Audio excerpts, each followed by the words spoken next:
Hello learners, आज की इस वीडियो में हम पढ़ने वाले हैं प्ले राइनासोरस बाय यूजिन एरास्को।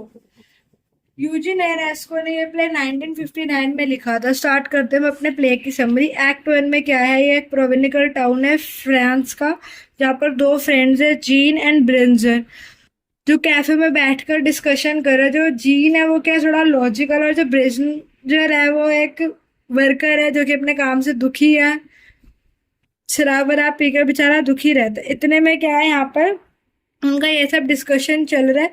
और इस प्ले में ना बहुत सारे माइनर कैरेक्टर्स हैं और उनका नाम कुछ नहीं बताया गया, जैसे business proprietor, waitress, grocer, wife, housewife, old gentleman और लॉजिशियन, ऐसे करके बहुत सारे माइनर माइनर कैरेक्टर्स हैं, लेकिन नाम किसी का इतना ज्यादा है नहीं। अब यहाँ पे अचानक से होगा कि एक्ट वन में सडनली एक क्या राइनोसोर्स की आवाज आने लग जाएगी। अब यहाँ पे जो लोग हैं ना, वो तो स्टेज पे राइनासोर्स नहीं आया, लेकिन राइनासोर्स की आवाज आई है। यहाँ पर क्या है, लोग तो थोड़ा राइनासोर्स की आवाज सुन के डर रहे हैं। और ये भी सुनने में आया कि जो राइनासोरस ने हाउसवाइफ की पेट कैट है उसे मार दिया है। लेकिन यहाँ पे जो दोस्त है वो जीन और ब्रिंजर, वो क्या आर्गुमेंट करने लगे कि राइनासोरस कौन सी स्पीसीज का है, एशियाटिक है और अफ्रीकन है। उन्हें यही नहीं, उनको ये डिस्कशन करने में मजा आ रहा है कि जो ये राइनासोरस है ये कौन सी स्पीसीज का है। उनको इस बात से डिस्कशन ये है कि राइनासोरस ने किसी को मार दिया, ये है वो है। वो ये डिस्कस कर रहे हैं कि कौन सी स्पीसीज का है। एक वो कहता है कि ये तो एशियाटिक मंगोल है, वो कहता है कि नहीं अफ्रीकन है। जो ब्रिजिल है ना, यहाँ पे से बहुत गुस्सा आ रहा है। तो यहाँ पे दिखाया कि कैसे एकदम क्या ही चल रहा है। और यहाँ पर एक पैरेलल कॉन्वर्जेशन दिखाई गई ओल्ड मैन और लॉजिशियन में। जो लॉजिशियन है ना, वो अब लोग क्या लॉजिशियन के पास आते हैं कि चलो तुम एक्सप्लेन करो। तो यहाँ पे जो लॉजिशियन है वो उसे सिलोगिज्म का एक एग्जाम्पल देते हैं कि जो कैट है उसके 4 पार्ट्स होते हैं, ठीक है। इजडोर और फ्रिकॉट, उनके भी 4 पार्ट्स होते हैं, इसलिए इजिडोर एंड फ्रिकॉट कैट्स हैं। तो यहाँ पे जो जेंटलमैन है वो कहता है कि जो मेरा डॉग है उसके भी 4 पार्ट्स है। तो लॉजिशियन कहता है कि वो भी कैट है।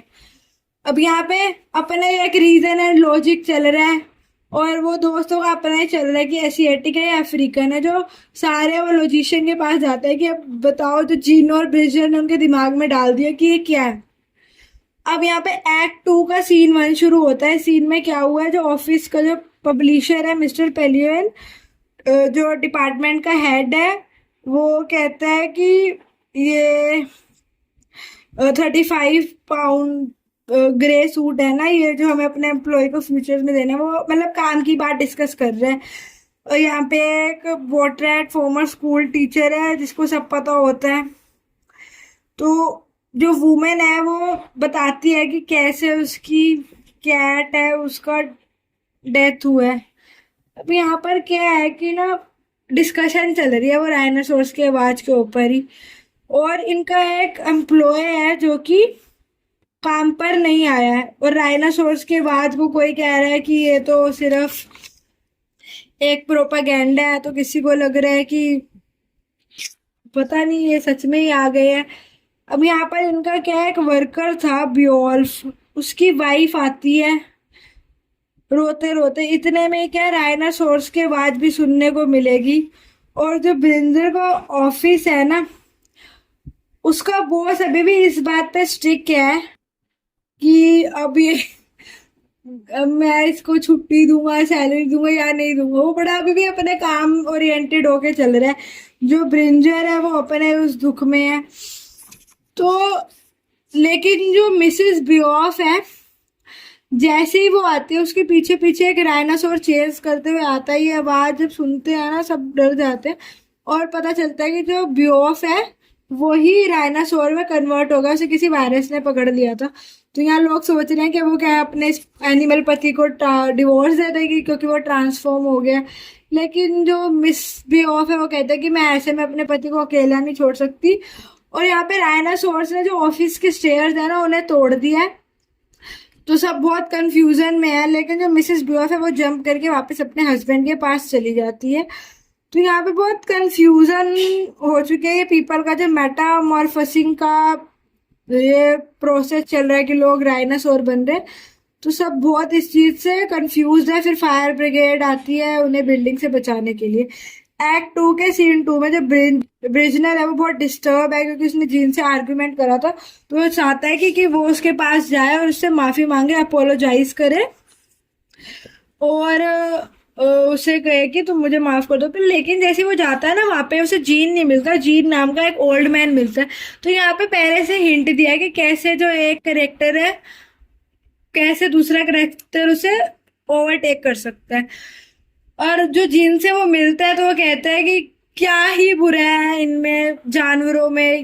वो कहता है कि कोई रूल्स रेगुलेशन भी होता है, कहते हैं वो नेचर के अपने रूल होते हैं। जो जीन है ना यहाँ पे पता चल रहा है कि वो ये राइनासोरस का मेटामॉर्फोसिस हो रहा है ना, वो कहीं ना कहीं उसे एक्सेप्ट कर रहा है। और फिर यहाँ से हिंट मिलेगा कि जो जीन है वो राइनासोर में परिवर्तित हो चुका है। इसका कैसे पता चलेगा कि उसकी स्किन हार्ड हो रही है, बाथरूम टूट रहा है। तो ये मेटामॉर्फोसिस को इस तरीके से डिस्क्राइब करा है। और जो वो ओल्ड जीन था और उसकी वाइफ थी वो भी राइनासोर्स में कन्वर्ट हो चुके हैं। अब एक्ट 3 में क्या हुआ है, जो पूरा टाउन है वो मेटामॉर्फोसिस में टर्न हो चुका है। सिर्फ एक ब्रिंज और एक लड़की है। जो ब्रिंज है वो तो अपने अपार्टमेंट में ही है क्योंकि वो नहीं चाहता कि उसका मेटामॉर्फोसिस हो। अब यहाँ पे जो ब्रिंज है सिर्फ वो ही है जो, और एक डेजी है जिस लड़की को वो पसंद करता है, जो ट्रांसफॉर्म नहीं हुए। धीरे धीरे डुआर्ड जो था वो भी ट्रांसफॉर्म हो गया, जो कि इवन पहले जिसने एडवाइस करा था ब्रिंजर को विजिट करने का कि मैं देख के आऊं कि उसे वो शौक में तो नहीं है उसका दोस्त क्योंकि डायनासोर हो गए। लेकिन यहाँ पे जो डुआर्ट पहले एंटी था कहीं ना कहीं वो भी लोग फॉलो कर रहे हैं, वो भी डायनासोर में कन्वर्ट हो जाएगा। तो यहाँ पे सिर्फ डेजी और ब्रिंजर बचेंगे। तो वो सोचते हैं कि चलो हम दोनों ही ह्यूमन रेस को बचाएंगे। लेकिन यहाँ पर क्या हुआ कि जो डेजी है ना उस उनकी और इन दोनों की लड़ाई होती है पहले तो। लेकिन जो डेजी है ना वो भी है, पता नहीं क्यों से दिमाग उसका चल जाता है कि अरे नहीं ये क्या हो रहा है, मैं ऐसे नहीं रह सकती, सब लोग तो डायनासोर बन चुके हैं। वो भी डायनासोर्स की कम्युनिटी में चले जाते हैं अपने मेटामॉर्फोसिस के लिए। लेकिन जो ब्रेंजर है वो यहाँ पर अकेला रह जाएगा एंड में, जो कि ट्रांसफॉर्म नहीं होगा। ब्रेंजर को क्या गिल्टी भी फील हो रहा है, बड़ा मिक्स्ड इमोशन में बेचारा है कि मेरे साथ हो क्या गया है। लेकिन अब प्ले की एंडिंग कैसे होगी, जो ब्रिंजर है वो यहाँ पे एक हीरो की तरह सामने आया है जिसने अपने आप को ट्रांसफॉर्म नहीं होने दिया। लेकिन जो ब्रिंजर है वो अपने आप को एक ह्यूमन मॉन्स्टर समझता है। लेकिन ब्रिंजर ही हमारा ट्रेजिक हीरो के रूप में है क्योंकि सब ट्रांसफॉर्म हो गए, लेकिन जो ब्रिंजर है वो ट्रांसफॉर्म नहीं हुआ। एक उसकी अपनी इंडिविजुअल आइडेंटिटी है। बेसिकली ये जो प्ले है थिएटर ऑफ एब्सर्ड के अंडर आता है। तो यहाँ पे जो ब्रिंजर है वो कन्वर्ट नहीं होता, इसलिए वो काइंड ऑफ हीरो है जिसने अपनी एक नेचुरल आइडेंटिटी बचा ली है।